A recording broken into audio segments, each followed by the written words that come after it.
Okay, so for Chapter 4, we'll cover information security, MIS business concerns. Let's see. So, information ethics. Business issues related to information ethics. You have intellectual property, you have copyright, you have pirated software, and you have counterfeit software. And the book defines intellectual property as intangible creative work that is embodied in the physical form, which includes copyrights, trademarks, and your patents. So copyrights are basically anything that you are provided legal protection for, usually an expression of an idea, song, book, or video game. And okay. So pirated software is the unauthorized use, distribution, or sale of copyrighted software, and then counterfeit software is manufactured to look like the real thing. So counterfeit is basically like a copycat. Pirated's where they make copies without permission, and they usually make a profit off of it.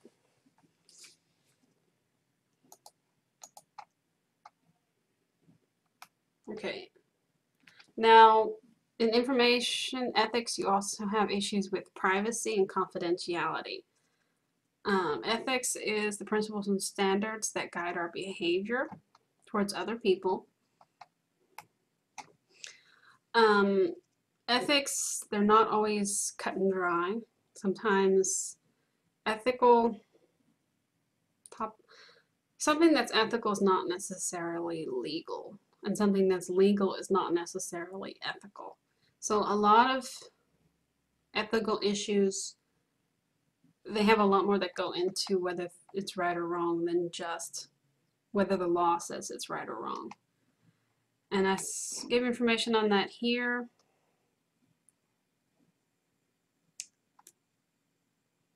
Knowing the law is important, but knowledge will not always help.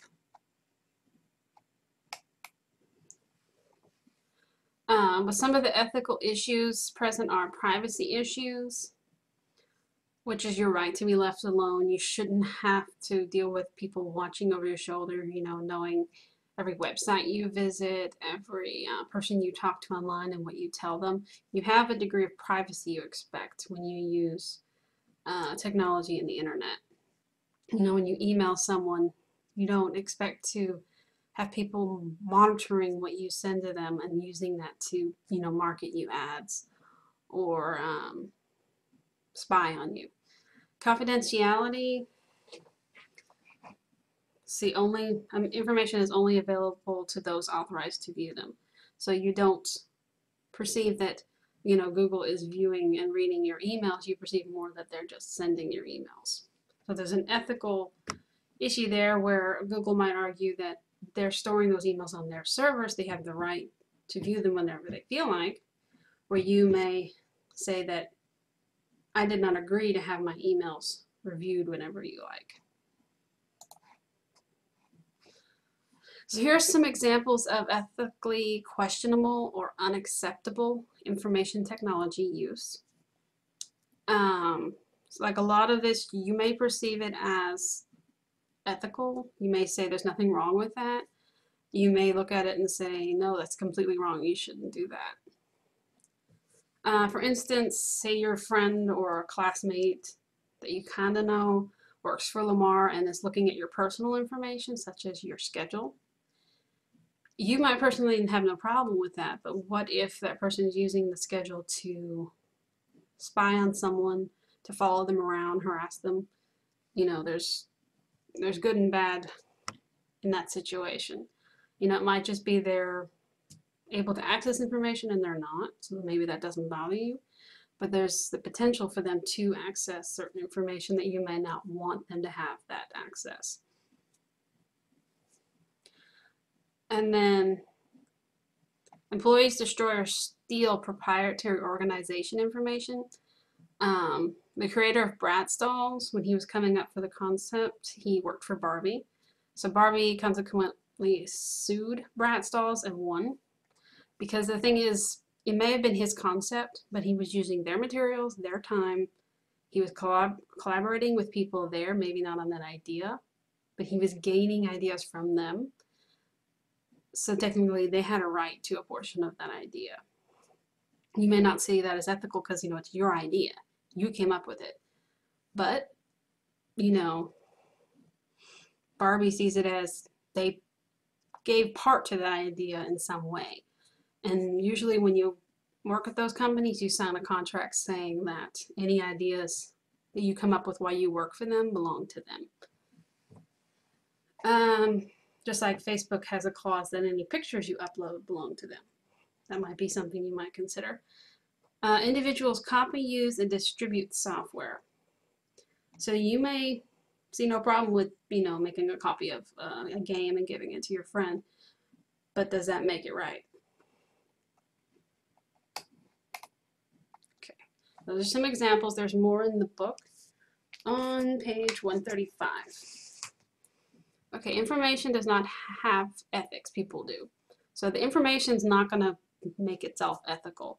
You know, we as a society and personal levels decide what's ethical and what's not. And something being ethical doesn't necessarily depend on whether you think it's right or wrong, but whether it's accepted in society as right or wrong. Sometimes that's the case. You may not consider it unethical, but if the courts or the people who decide your reputation for your company consider it unethical, then it's probably unethical. So a lot of it has to do with perception as well. Tools to prevent misuse. Managing your information, basically defining, regulates the definition, use, value, and distribution, ensuring it has the type of data information required to function and grow. So you're managing your information, you're governing it, you're complying, and then e-discovery. Okay, so basically, you need to govern that information, you need to manage it, you need to govern it, and you need to comply with it. So basically, employees need to know what's expected of them in concerns of information. So if the company itself considers something unethical, it needs to let the employees know in some way that that's considered unethical. Usually through the employee manual, information security manual, and they need to know that if they agree to the terms that they are agreeing to comply with that information management criteria. E-discovery. E-discovery is the ability of a company to identify, search, gather, seize, or export digital information. And basically, if you work for a company, any information they own.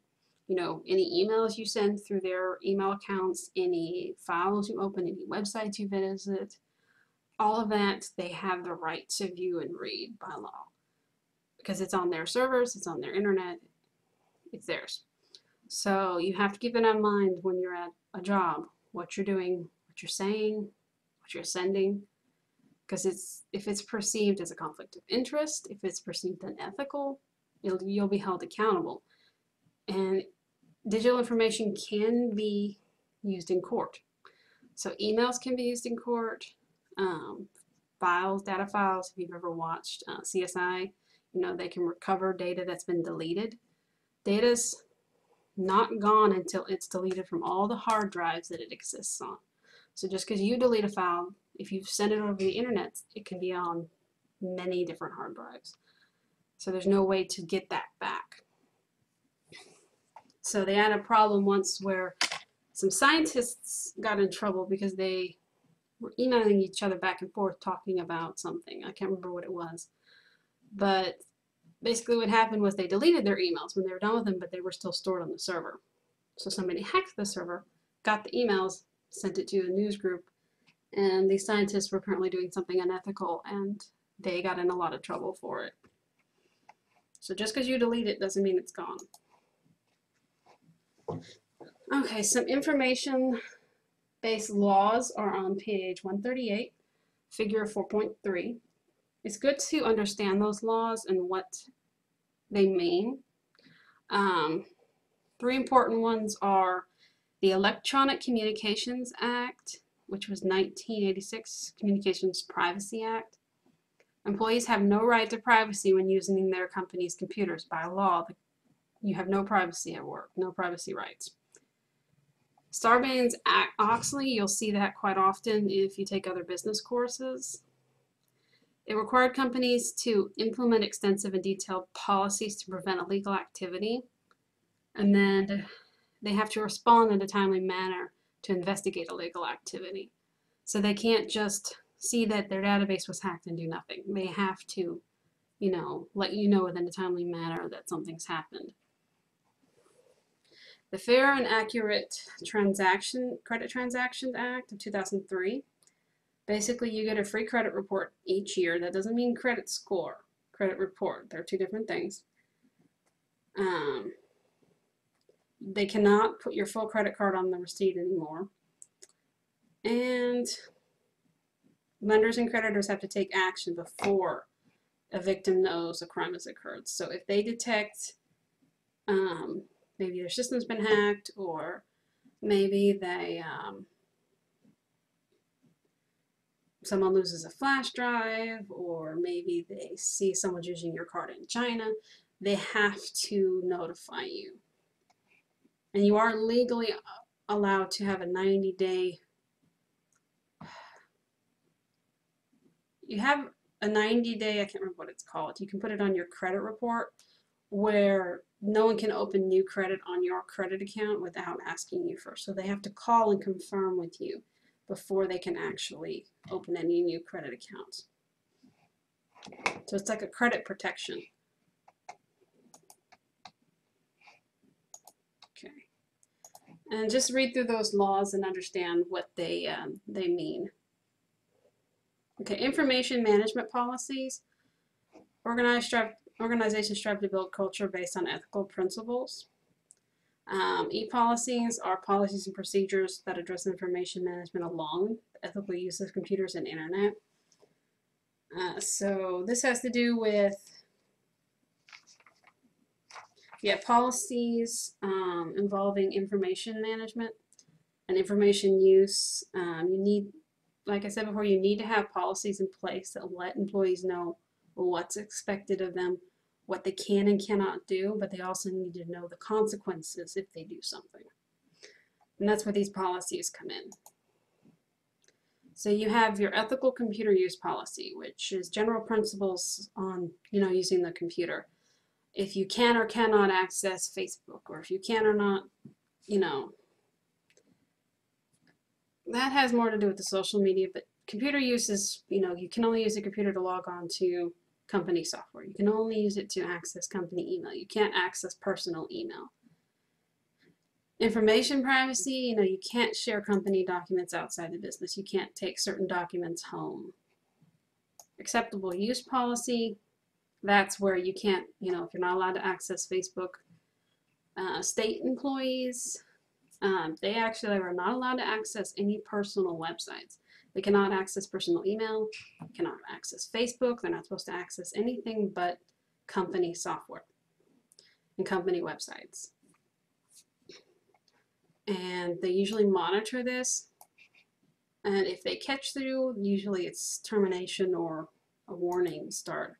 Then these are all stated in the accepted use policy.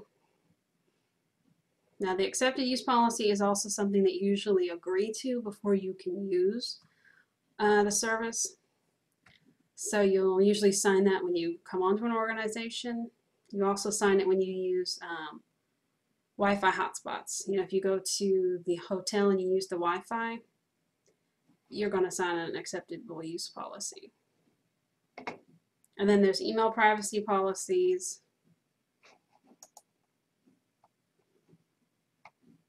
So it extends to which emails may be read by others. Social media policies.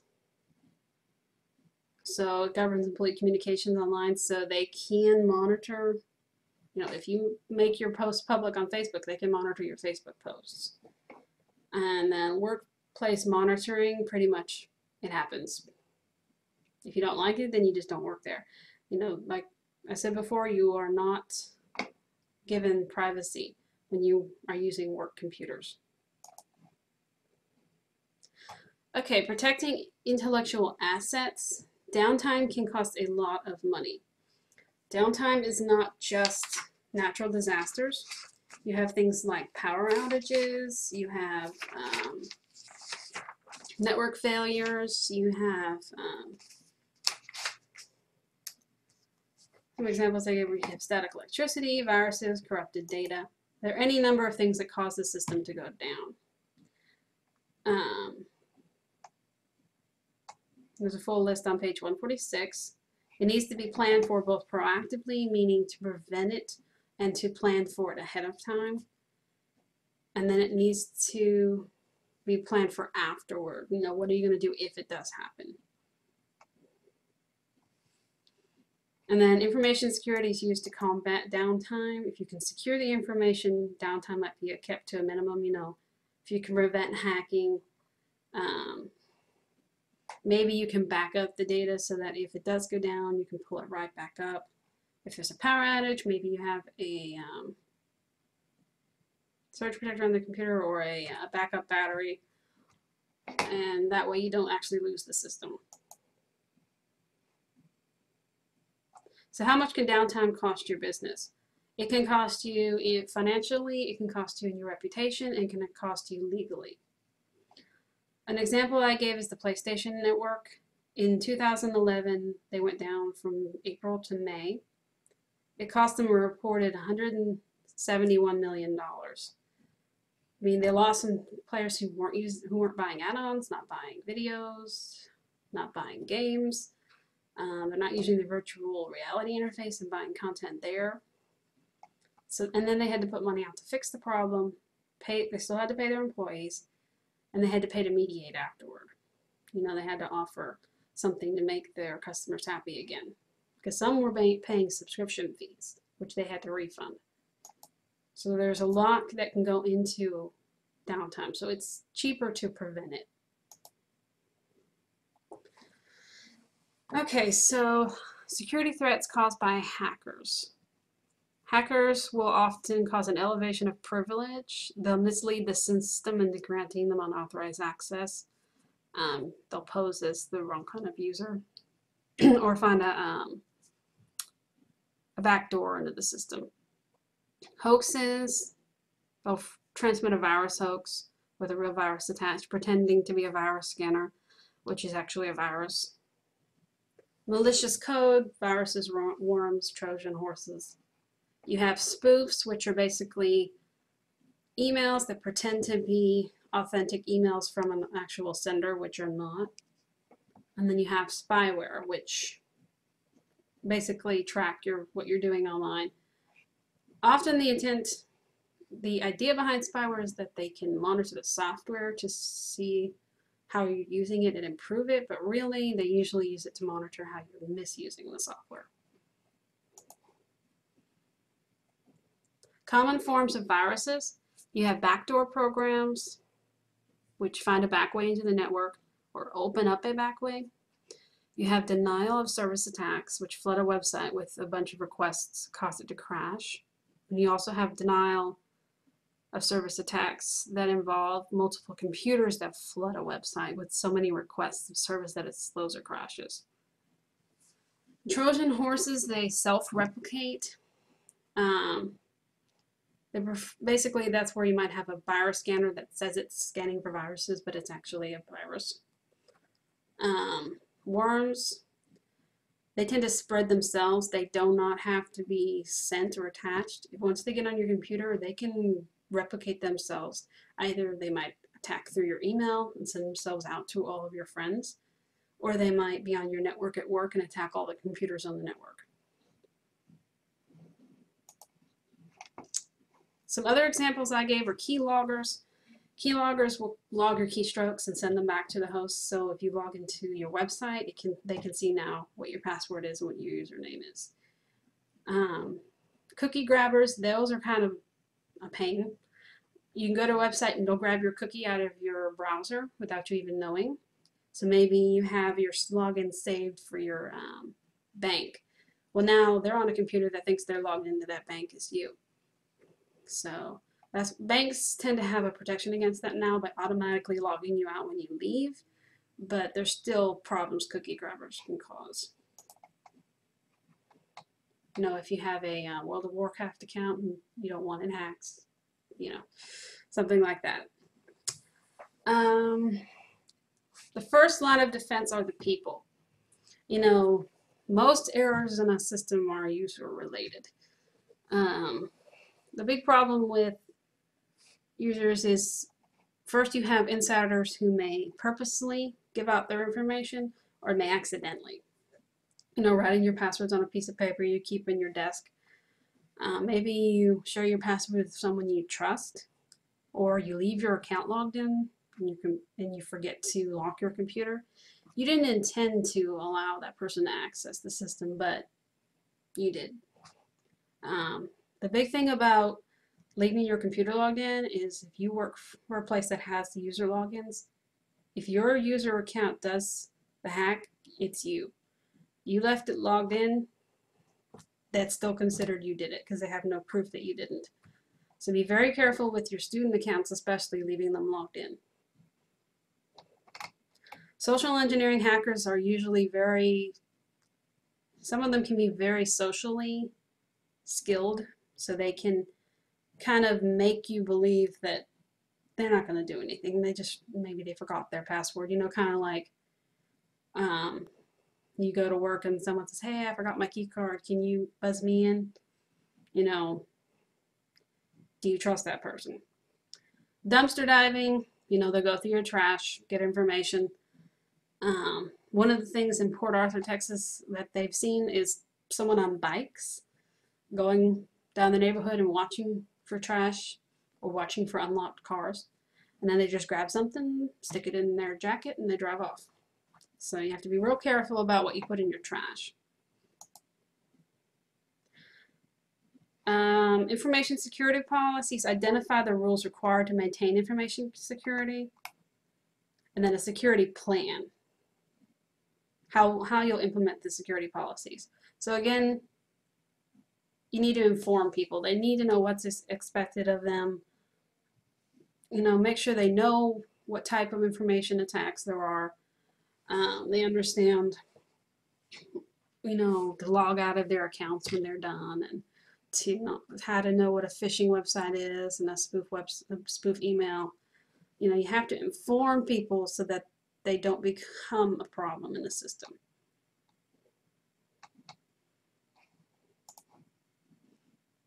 Second line of defense is technology.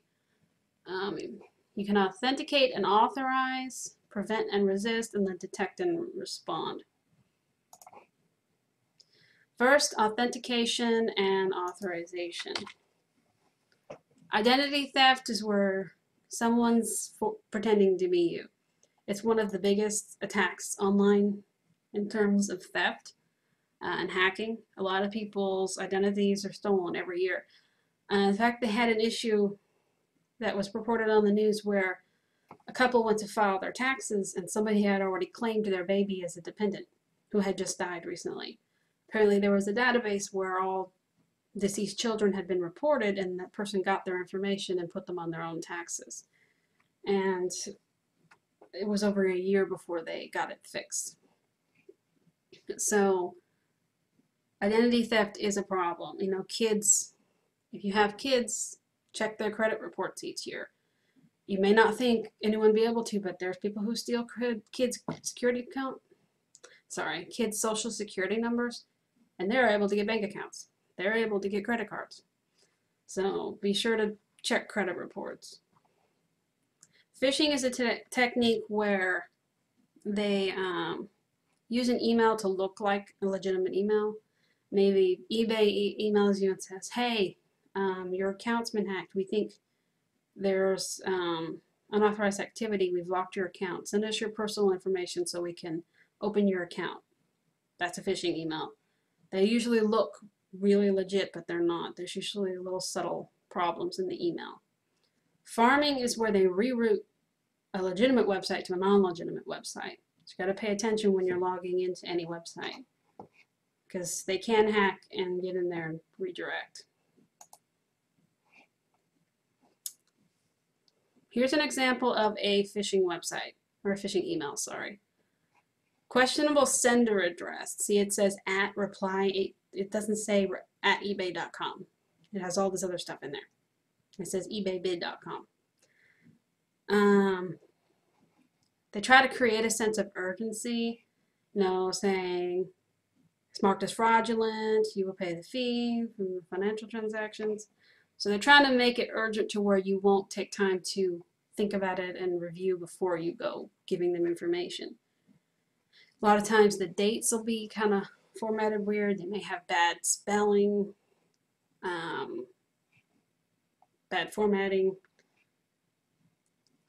There's two ways you can check links. You can either right-click the link and go to Properties, or you can put your mouse over it, and it'll show in the bottom right corner of your screen. You see these don't match.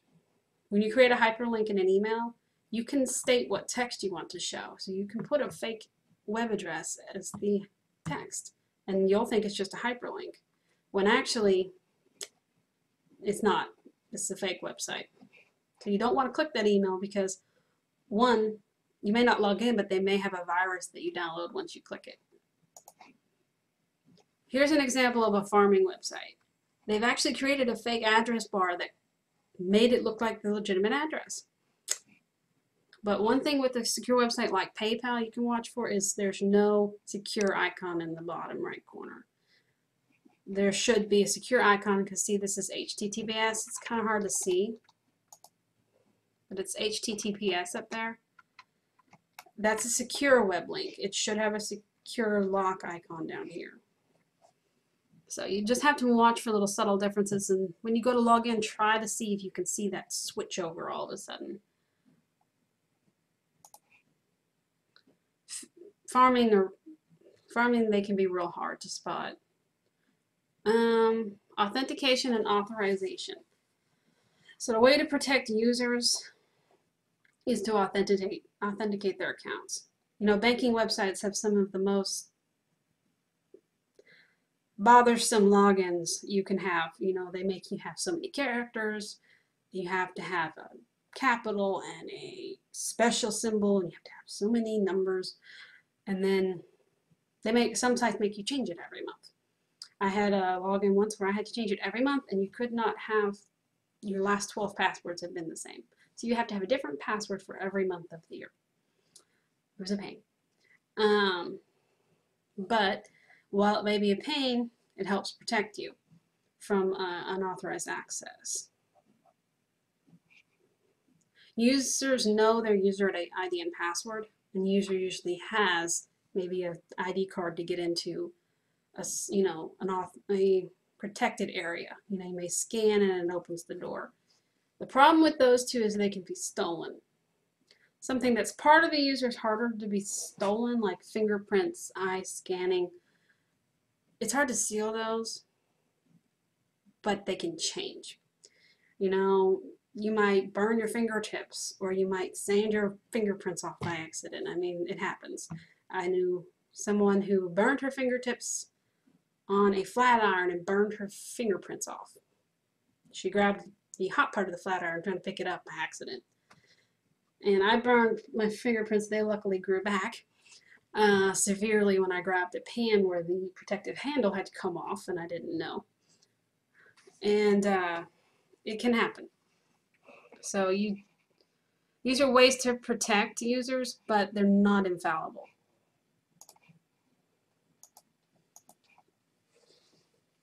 Data prevention and resistance. Downtime can cost anywhere from $100 to $1 million per hour, depending on the organization. Available to help prevent and build resistance to attacks are content filtering, which is where you can filter content to prevent accidental malicious transmission. So maybe you have a firewall that's filtering content.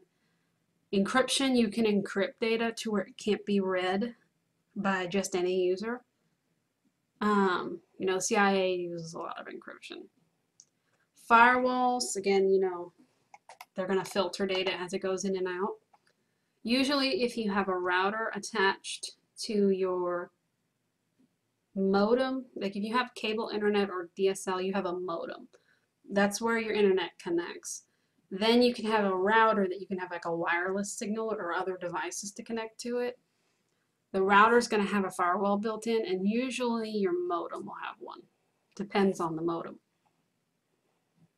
And then you have antivirus software, which can scan and prevent attacks. A good one I mentioned before is Avast. It actually, when you try to open a malicious website, will block it. So that's a good one. It's AVAST, and it's free.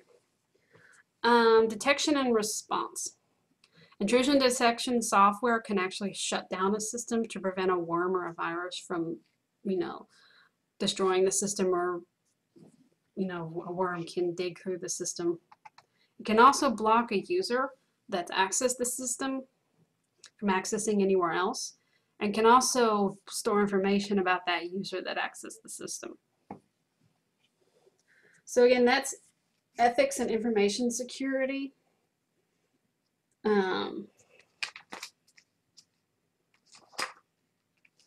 And just review the assignment 4. I don't think I've posted it yet.